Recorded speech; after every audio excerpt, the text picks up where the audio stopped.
এই দুনিয়াতে আমার রাসূল কেন এসেছিলেন সবার কাছে স্পষ্ট হয়ে গেছে। কোনো দিন চলবে না, কার দিন বিজয়ী করতে হবে।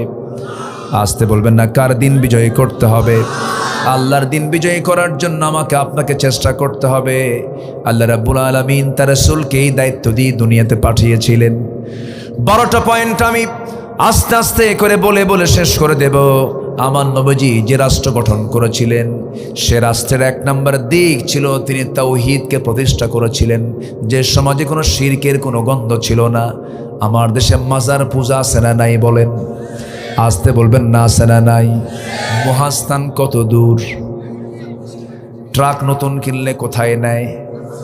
কোথায় নেয়? এগুলো কি তাওহীদের কাজ না শিরকের কাজ? ভাই পাগলা মাজার কি আছে? সামনে দিয়ে কোনো বাস গেলে অথবা ট্রাক গেলে হেল্পার ড্রাইভারকে লক্ষ্য করে বলে, বস থামান, ব্রেক। সামনে মাজার শরীফ, ব্রেক না মারলে কিন্তু আপনার গাড়ি অ্যাক্সিডেন্ট হয়ে যাবে। দেখছেন কি? এটা কি ইমানের কথা? ইমানের কথা? শিরকের কথা। দিল সেখানে কসকস 100 টাকার নোট, ওইদিকে প্রতিবেশী না খায়া থাকে।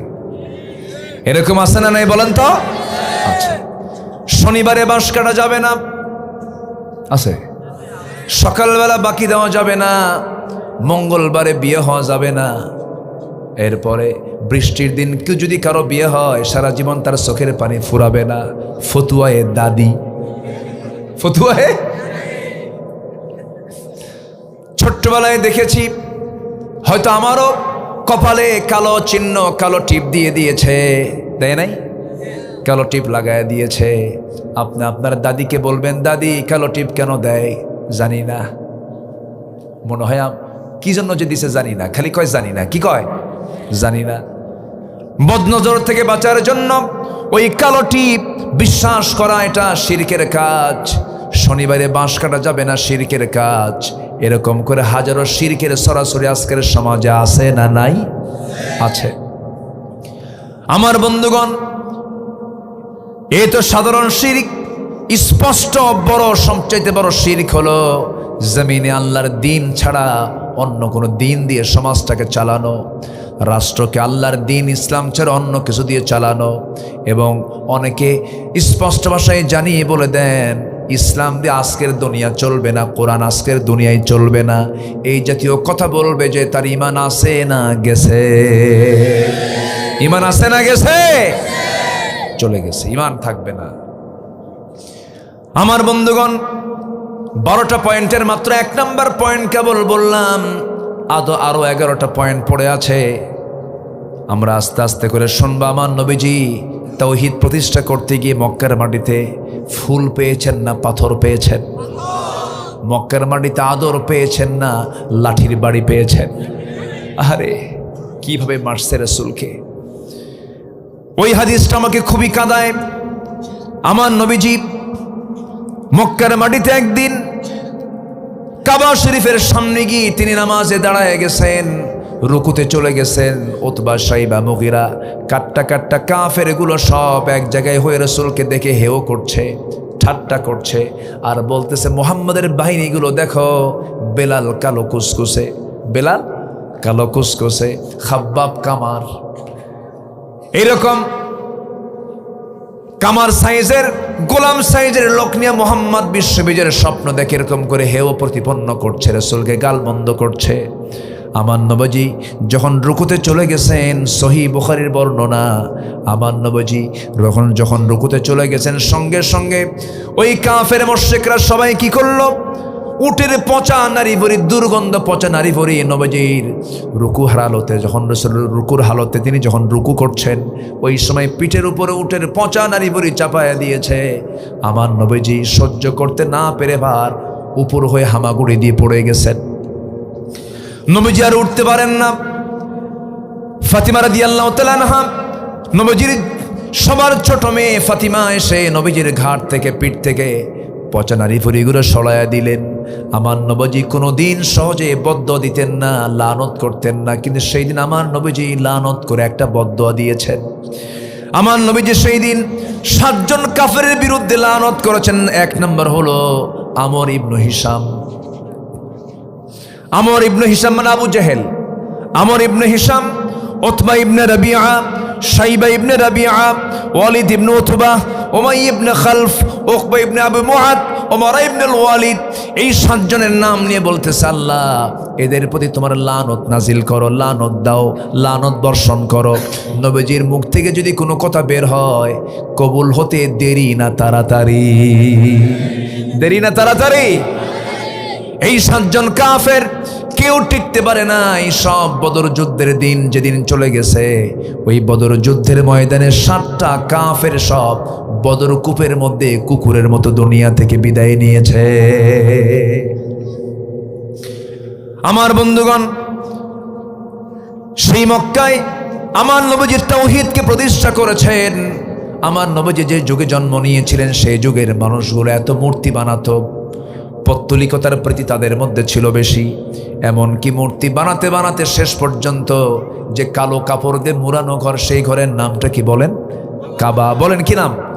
ইন্না আউওয়ালা বাইতুন উদিআ লিন-নাসি লাল্লাযী বিবাক্কাহ। আরেকটা নাম বাক্কা, মক্কা। কাবা শরীফ, এই কাবার চতুর্দিকে শুধু নয়, কাবা শরীফের ভিতরেই পর্যন্ত তারা 360টা মূর্তি ঢুকিয়েছিল। নবীজি 13 বছর মক্কায় ছিলেন, ওই মূর্তিগুলো সরাতে পারেন নাই, কারণ সেই সময় মক্কার দায়িত্বে ছিল আবু জেহেল। আমার নবীর মিশন ছিল কেমন করে ওই ঘর থেকে এই শিরকের এই সমস্ত অপকর্মগুলো কেমন করে বের করে দেওয়া যায়, কেমন করে কাবাকে সম্পূর্ণ মূর্তি মুক্ত করা যায়। তিনি আন্দোলন করা শুরু করলেন। কিন্তু মক্কায় যতদিন ছিলেন তিনি কি সেখানে মার দিয়েছেন না মার খেয়েছেন? বলেন বলেন বলেন। মার খেয়েছেন। কিন্তু মদিনায় যাওয়ার পর তিনি সেখানে মার দিয়েছেন না মার খেয়েছেন? মার দিয়েছেন। তাহলে মায়ের খাওয়া সুন্নত, মায়ের দেওয়া সুন্নত। মার খাইছে 16 বছর, এখন সামনে আর কোনো মাফ নাই। আসতে কয়, এ আসতে কন কেন? মার খাইছি তো, ছাড়বো? রাসূলও ছাড়েন নাই, আমরাও ছাড়বো না। কি আসতে কন কেন? আসতে কন কেন? আমার নবীজি মক্কা বিজয়ের দিন বললেন সবাইকে মাফ করলাম, 17 জনের মাফ নাই। হ্যাঁ, 17 জনের মাফ নাই। রাসূল 17 জনকে মাফ করেননি। চিহ্নিত লোকগুলোকে রাসূল বলেছেন একটারও কোনো ক্ষমা নাই। আল্লাহু আকবার বলেন। এরকম চিহ্নিত অপরাধী আছে না নাই? আচ্ছা, গুনে গুনে রাখেন। আমার নবীজি মক্কায় ঢুকে সাধারণ ক্ষমা ঘোষণা করলেন, কিন্তু বললেন ইল্লা, ওই যে ইকরামা আবু জেহেল, ইকরামা আবু জেহেলের ছেলে ইকরামা, তাকে মাফ করা যাবে না। ইকরামা শুই নাই, মারছে দৌড়। তিহামা অঞ্চল পার হয়ে সে একটা নদী পাইল, কারণ মুহাম্মদ বিন আব্দুল্লাহ ধরলে আর উপায় নাই, মক্কা বিজয় হয়ে গেছে। নদীর কাছে গিয়ে নৌকার মাঝিকে বলে, ভাই আমাকে পার করে দিবা? নৌকার মাঝি কয়, তোমার পার করব, টাকা দিয়া না। কি দিয়া? কালেমা পড়। সুবহানাল্লাহ বলবেন না? ইকরামার মনটা আরো ছোট হয়ে গেল। হায়রে, এত দূর পর্যন্ত ইসলাম চলে আসছে। আল্লাহু আকবার বলেন। মাফ হবে, মাফ হবে, তওবা করে ফিরে আয়। আসতে কন কেন? আসতে কন কেন? তওবা করে ফিরে আয়। আকাম কুকাম বহু করছিস, চিন্তা করা যায় কত ক্রসফায়ার দিয়েছে। আহা, নামাজি মানুষ, নামাজি ছেলে, ইয়াং ছেলে, ওই ঝিনাইদাতে একটা ছেলে, ওই আনার এমপি যাকে টুকরো টুকরো করে কলকাতায় মারলো, জানেন না আপনারা? সব বাথরুমের ফ্ল্যাশ করে তার লাশটাকে ছিন্ন বিচ্ছিন্ন করে দিয়েছে। ওদের নির্দেশে ইয়াং ছেলে, স্কুল পড়ুয়া ছেলে, তাকে তো মারছেই, চোখটা পর্যন্ত তুলে নিয়েছে, ক্রস ফায়ার দিয়ে দিয়েছে। শত শত ক্রস ফায়ারে মেরে ফেলা হয়েছে। আমাদের দেশের ভবিষ্যৎ প্রজন্ম ছিল তারা, দেশের কর্ণধার ছিল, বেছে বেছে তাদেরকে ধরে ধরে মেরে ফেলা হয়েছে। প্রতিটি হত্যার বিচার বাংলার জমিনে হতে হবে, ঠিক কিনা? সর্বশেষ 5 আগস্ট পর্যন্ত যতগুলো হত্যা করা হয়েছে, গণকবর দেওয়া হয়েছে। ভাইরে, ওই মুগ্ধ, যে মুগ্ধ পানিটা নিয়ে বলল কার পানি লাগবে ভাই, এই যে পানি, এই যে পানি। আপনি তো তার বাড়িতে জানতো, তার মার কান্না এখনো আসে না নাই? তার মার কান্না আসে না নাই? আপনি যাকে গুলি করছেন, আপনি যাকে মারতেছেন, যেদিন মরে গেছে তার বাড়ির পাশে গিয়ে দাঁড়ায়া থাকেন, কি বিলাপ হয়, কি কষ্ট হয়। যার স্বামী মরে বউ ছাড়া কেউ বোঝে না, যার ছেলে মরে তার বাপ ছাড়া কেউ বোঝে না, যার বাপ মরে তার ছেলে ছাড়া কেউ বোঝে না। আপনি হত্যা করতে যাবেন কেন? হত্যা রাজনীতি কেন করতে গেছেন আপনি? আপনি তওবা করেন, নচেত জাতি আপনাকে ক্ষমা করবে না। ঠিক কিনা বলেন? ইকরামা ইবনে আবু জেহেল মাসির মুখ থেকে যখন শুনছে কালেমা পড়, মাথা ঘুরে গেছে, এ কি শুনলাম আমি। এদিকে ইকরামা তার বউ নবীর কাছে গিয়ে বলতেছে, ইয়া রাসূলুল্লাহ, আমি কালেমা পড়তে চাই। রাসূল বলেন, তোমাকে কালেমা পড়ায় দিলাম, যাও। যেরকম সুবহানাল্লাহ। এবার তিনি বলছেন, ইয়া রাসূলুল্লাহ, ইকরামা তো সারা জীবন আপনার বিরুদ্ধে যুদ্ধ করেছে, আবু জেহেলের ছেলে, সে যদি কালেমা পড়ে আপনি কি মাফ করবেন? আমার নবীজি কেঁদে ফেলে বললেন, হ্যাঁ, সে যদি ইসলাম কবুল করে আমি তাকে মাফ করে দেব। ইসলাম তো উদার, ইসলাম কি বলেন তো? উদার, আমি তাকে মাফ করে দেব, যাও। সেই মহিলা দৌড়া দৌড়া স্বামীকে খুঁজতে বের হইছে, স্বামীকে পেয়ে গেছে, বলতেছে, ইকরামা কপাল খুলছে, রাসূল মাফ করে দিবেন। এদিকে রাসূল বলছেন, সাহাবীরা, আবু জেহেলের ছেলে ইকরামা আসবে, আমার সামনে পর্যন্ত কেউ একটা কটু কথা বলবা না। সুবহানাল্লাহ বলবেন না? একটা কটু কথা বলবা না তোমরা। ইকরামা আসুক। নবীর দিলটা কত উদার দেখেন। সামনে চলে আসলো, রাসূল বললেন, ইকরামা কিছু বলবা? মাথা নিচু করে বলে, অনেক ভুল করেছি, অপরাধ করেছি, আমাকে মাফ করে দিন, আমি কালিমা পড়তে চাই। জোরে বলি সুবহানাল্লাহ। রাসূল তাকে মাফ করে দিলেন, কালিমা পড়ায় দিলেন। ওইদিকে হিন্দা, নবীজির আপন চাচা আমির সাইয়্যিদুশ শুহাদা আমির হামজার কলিজা চিড়ে চাবায়া খেয়েছে। এত একজন কঠিন নারী তিনি ছিলেন। আমার নবীর সামনে যখন দাঁড়ায় গেছে, রাসূল বলছেন, কিছু বলতে চান নাকি? তিনি বলছেন, আমি কালেমা পড়তে চাই। রাসূল বলেন, কালেমা পড়বেন, শর্ত হলো কালেমা পড়েছেন ভালো কথা, আপনি আমার সামনে কখনো আসবেন না, আপনাকে দেখলে আমার চাচার কথা মনে হয়ে যাবে। দিন তেমনি এমনি আসে নাই। আমি যখনই মক্কায় যাই, মদিনায় যাই, আমি সেখানে ছুটে চলে যাই উহুদ প্রান্তরে, ছুটে চলে যাই বদর প্রান্তরে। সেখানে গেলে পরে একটা তেজোদ্দীপ্ত ভাব চলে আসে। উহুদের প্রান্তরে একজন দুজন না ৭০ জন শহীদ শুয়ে আছেন। কতজন শহীদ বলেন? ৭০ জনের মধ্যে সাইয়্যিদুশ শুহাদা আমির হামজাও সেখানে শুয়ে আছেন। আমার রাসূল সেই দিন ৭০ জন সাহাবীর ভিতরে দুজন সাহাবীকে একসাথে কবর দিতে বলেছিলেন। সেটা হলো আমার নবীজির আপন চাচা আমির হামজার কবর এবং আব্দুল্লাহ বিন জাহাশ নামে একজন শহীদের কবর এক কবরে দিতে বলেছিলেন। কারণ সেই কারণটা হলো, আব্দুল্লাহ ইবনে জাহাশ যখন যুদ্ধে যাবেন সেই সময় তিনি দোয়া করছেন, আয় আল্লাহ তাআলা, আমি তোমার দিন কায়েম করার জন্য, একামতে দিনকে প্রতিষ্ঠার জন্য আমি সম্মুখ যুদ্ধে আমি উপস্থিত হচ্ছি। আল্লাহ, শত্রুপক্ষ আমার সামনে দাঁড়িয়ে যাবে, উহুদের প্রান্তরে যাচ্ছি। আল্লাহ গো, আমাকে তুমি আমার শক্তি দিয়ে দিও, আমি যেন বাতিলদের মোকাবেলা করতে পারি। এক পর্যায়ে যেন কাফের মুশরিকরা আমাকে যেন ধরাশয়ী করতে পারে, আমাকে যেন ধরে ফেলে। ওরা যেন আমার নাকটা কেটে নেয়, কানটা কেটে নেয়, হাতটা কেটে নেয়, পাটা কেটে নেয়। আমার হাত কাটা, পা কাটা, নাক কাটা দেহ নিয়া কিয়ামতের দিন যখন তোমার সামনে দাঁড়াবো, সেই সময় তুমি আমাকে বলবে, ফিমা যদি আনফুক উদুনুক, তোমার নাকটা কেন কাটা, তোমার কানটা কেন কাটা? সেই দিন বলবো, আল্লাহ, তোমার জমিনে তোমার দিন কায়েমের সংগ্রাম করতে গিয়ে কাফেররা আমার হাত কেটেছিল, নাক কেটেছিল, কান কেটেছিল। আল্লাহ বলবেন, তোমার কথা সত্য, তোমাকে কোনো বিচার না করে জান্নাত দিয়ে দিলাম।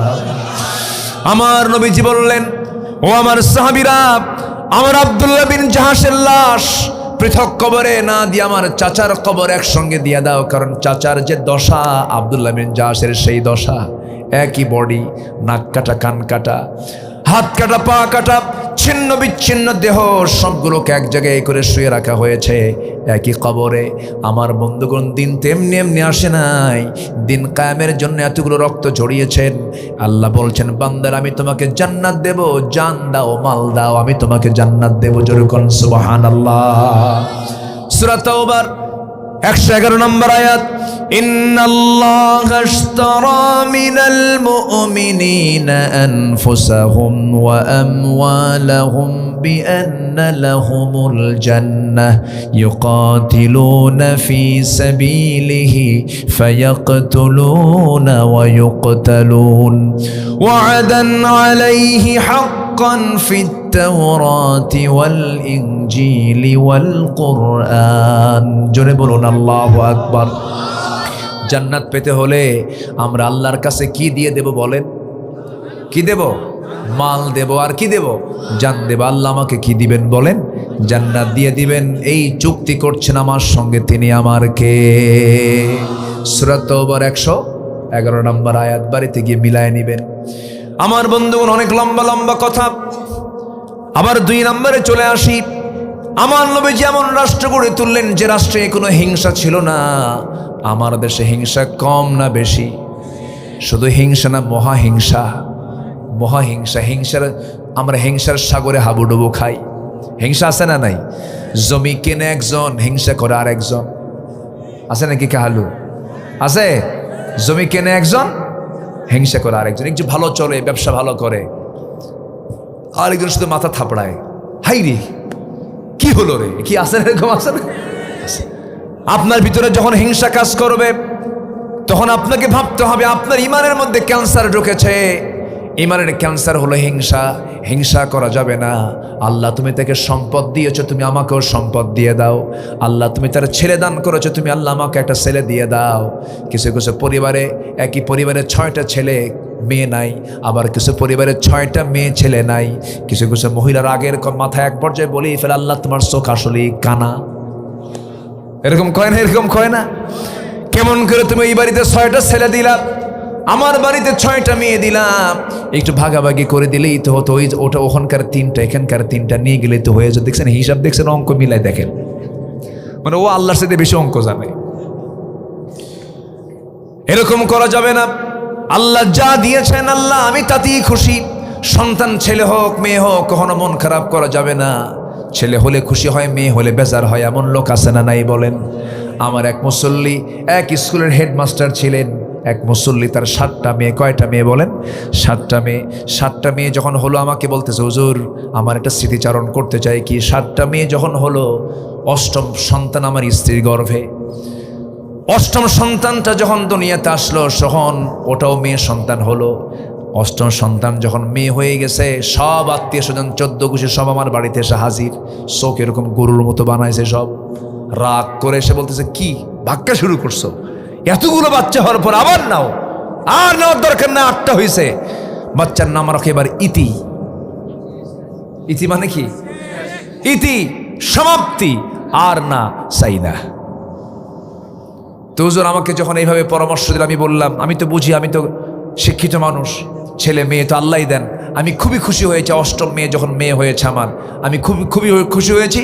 তো এবার ওদের জবাবে আমি বললাম, আমি 8ম নম্বর সন্তানের নাম রেখে দিলাম আশা, মানে আরো হোক। কি কথা কি বুঝতেছেন? তার শুকর আদায় করার মতো কিছু বান্দা আছে না নাই? আসতে বলবেন না, আছে না নাই? সন্তান ছেলে মেয়ে যেটাই হোক না, বলে ফেলবো আলহামদুলিল্লাহ। মন খারাপ করার কোনো প্রশ্ন নাই, মন খারাপ করা যাবেই না। আচ্ছা বলেন তো, পুরুষ ভাইরা তো এখানে বসে আছেন, আচ্ছা বাপকে আদর করে বেশি ছেলেরা না মেয়েরা? তো মন খারাপ করেন কেন? হ্যাঁ কি ঠিক আছে না? আপনার মেয়ে নাই কি? কে বেশি আদর করে? দেখেন ছেলেরা যেন না শুনে আবার। আমি তো প্যাঁচ লাগাই দিয়ে যাচ্ছি, কিন্তু সবাই কিন্তু বলে, সবাই বলে, আমিও ভাবি, আমিও ফিল করি, মেয়েরা বাপকে খুব আদর করে, খুব যত্ন নেয়। অন্যের বাড়িতে থাকে, চোখের পানি ফেলে ফেলে কান্দে, আমার আব্বার কষ্ট হচ্ছে। ঠিক কিনা? রাসূল মেয়েকে খুব পছন্দ করতেন। মেয়েগুলোকে বিয়ে দিয়েছেন, দেখে দেখে বিয়ে দিয়েছেন, সম্পদ দেখে না, তাকওয়া দেখে। আর এখনকার মেয়ের বাপরা ছেলের কি দেখে? কি দেখে? হ্যাঁ, যুবকরা তোমাদের উদ্দেশ্যে কিছু বলতেছে, থামো, বিয়ে খুব তাড়াতাড়ি হবে, সমস্যা নাই।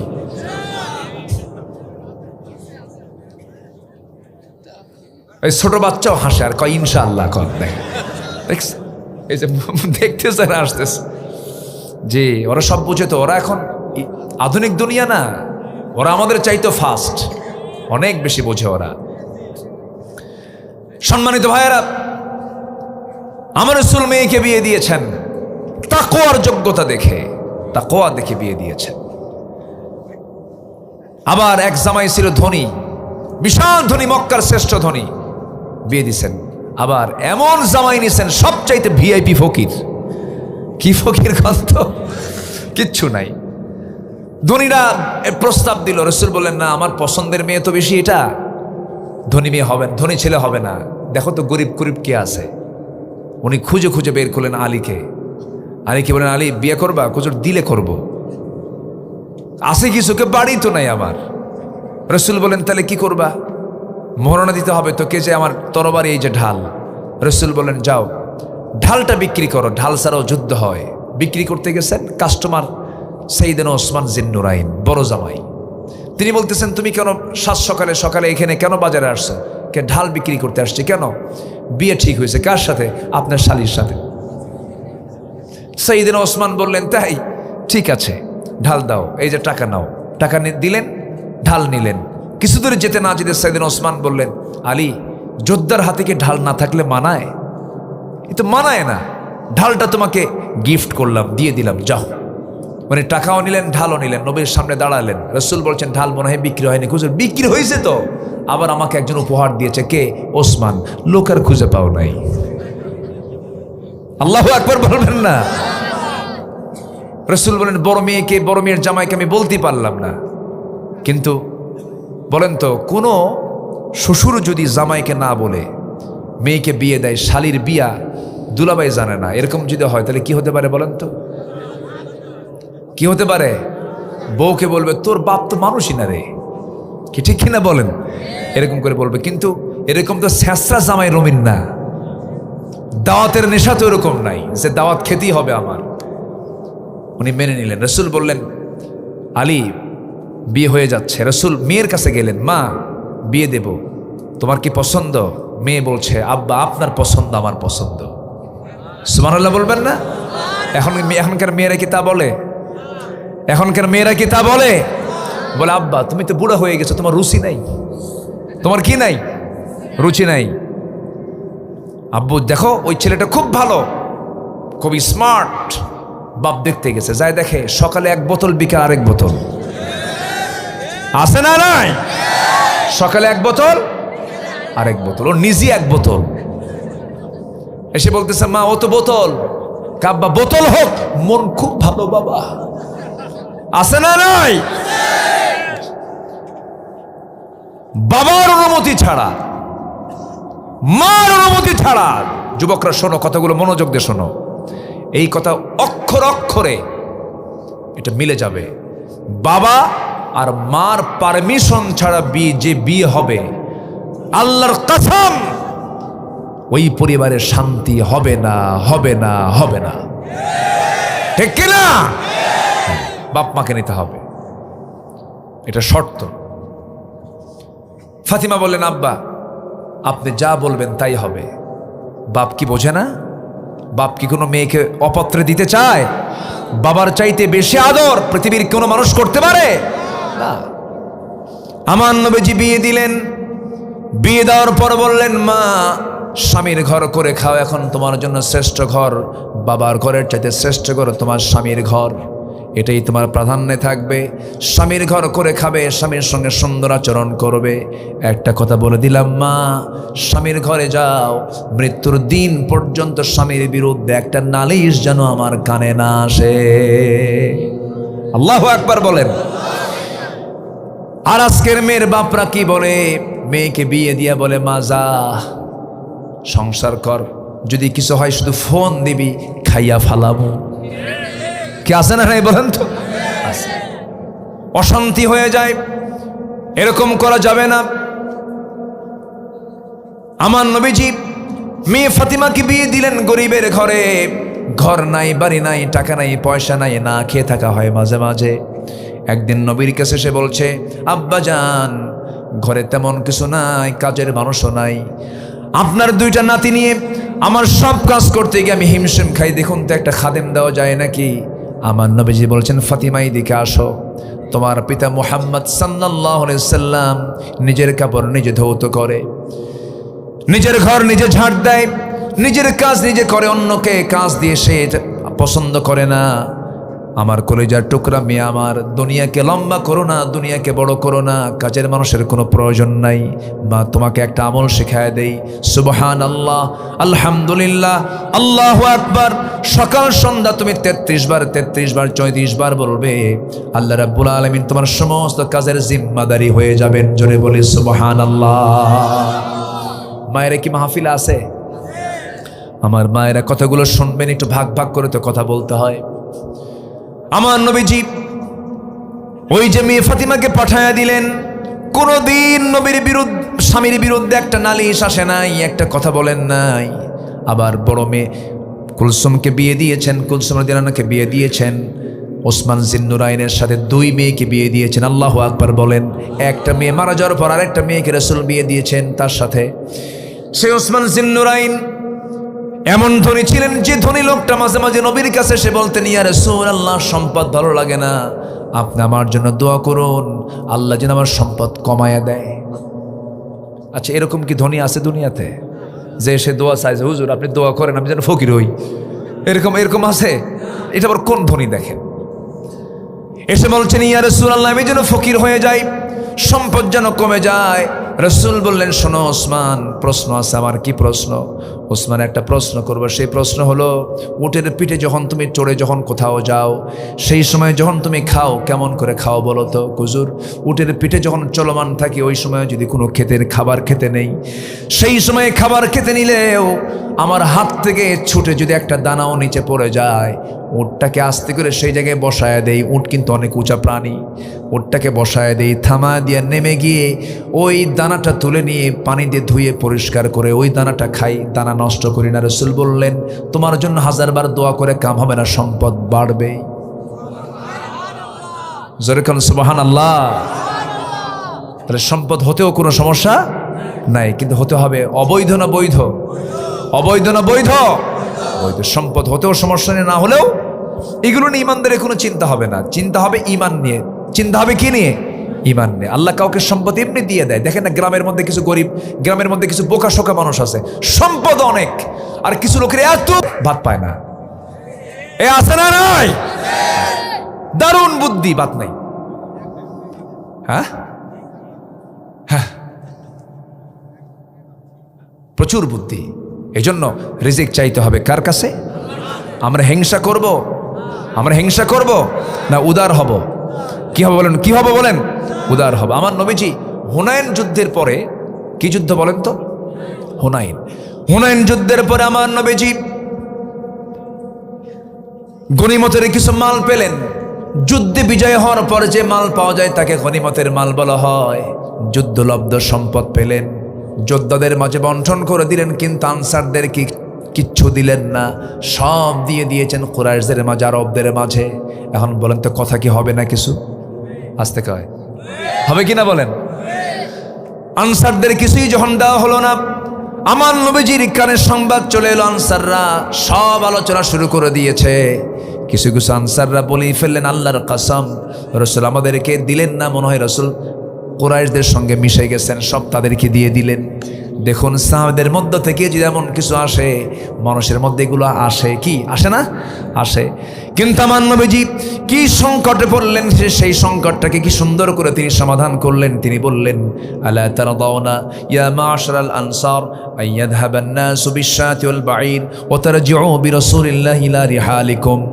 আমার নবীজি বললেন, ও আমার সাহাবীরা, ও আমার আনসারের সাহাবীরা, কুরাইশরা, আরবরা, তারা তাদের ঘরের মধ্যে উট, ভেড়া, দুম্বা নিয়ে চলে গেছে, আর তোমাদের ঘরের মধ্যে তোমাদের রাসূল চলে গেছে। সাহাবীরা কান্দে আর কয়, হুজুর খুব বেয়াদবি হয়ে গেছে আমাদের, আমরা তো রাসূলকে পেয়েছি, আমাদের সম্পদের দরকার নাই। জোরে বলে সুবহানাল্লাহ। রাসূল সংকট কি করলেন? দূর করে দিলেন, হিংসা দূর করে দিলেন। আল্লাহু আকবার বলেন। আমরা হিংসা কি সৃষ্টি করব না হিংসা দূর করব? হিংসা দূর করব। জোরে বলি ইনশাআল্লাহ, আরো জোরে বলি ইনশাআল্লাহ। এরপর নাম্বার 3 হলো ন্যায় বিচার প্রতিষ্ঠা করা। রাসূল ন্যায় বিচার প্রতিষ্ঠা করেছেন। বিচার সবার জন্য, আইন সবার জন্য কি? আরো জোরে, আরো জোরে। আইন সবার জন্য সমান। সাইয়েদনা ওমর ফারুক রাদিয়াল্লাহু তাআলা আনহু ঘোড়া কিনেছেন। কি কিনেছেন? ঘোড়া। আগে, এখন তো হোন্ডা কেনে, এখন হোন্ডা কিনতে যায় না, আগে কি কিনতে যেত? ঘোড়া। ঘোড়াওয়ালার কাছ থেকে ঘোড়া নিয়েছেন, টাকা পয়সা দিয়েছেন, বুঝে শুনে নিয়ে ঘোড়া নিয়ে বাড়িতে আসতেছেন। ঘোড়ার 4টা পা অকেজো হয়ে গেছে, ঘোড়া বসে গেছে। উনি রাগ করে গিয়ে ঘোড়াওয়ালাকে বললেন, তামসা খারাপ করছো না, এই ঘোড়া আমি দেবো না, ঘোড়া ফেরত নাও। অসুস্থ ঘোড়া কেন দিয়েছ? সঙ্গে সঙ্গে ঘোড়াওয়ালা বলতেছে, আমিরুল মুমিনিন, আমি আপনাকে অসুস্থ ঘোড়া দেইনি, সুস্থ ঘোড়াই দিয়েছি। আপনি দেখে নিয়েছেন ঘোড়া, আমি দেখে নিয়েছি টাকা, লেনদেন শেষ, আমি এই ঘোড়া ফেরত নেব না।